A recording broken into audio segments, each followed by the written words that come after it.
Pharmaceutical sector like doctor Reddy, Sipla এবং যেসব Pharma counters গুলো আছে সেই কাউন্টার গুলোতে আজকে আমরা কিন্তু সেলিং দেখতে পাই। কিন্তু আমি এক্ষেত্রে এই কথাটা বলতে পারি as a technical analyst and SEBI registered analyst আমি আপনাদের এই অ্যাডভাইস করতে পারি যে এই ফার্মাসিউটিক্যাল সেক্টরে যেই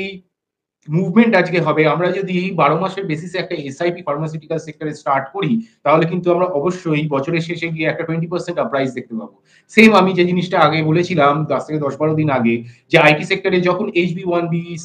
ভিসার ফিস বাড়িয়ে দেওয়া হলো, $1 লাখ করে দেওয়া হলো মার্কিন কোম্পানিগুলোতে, তখন আমি বলেছিলাম যে আজকে কিন্তু আইটি কোম্পানিজ গুলোর জন্য একটা খুব গোল্ডেন অপরচুনিটি টু বাই। তো আমরা যদি আইটি কোম্পানিগুলো যদি আমরা এরকম 12 মাসের এসআইপি স্টার্ট করি, shares like Infosys, TCS, HCL tech, তাহলেও কিন্তু আমরা একটা 20 to 30% একটা রিটার্ন আমরা কিন্তু বছরের শেষে অবশ্যই দেখতে পাবো।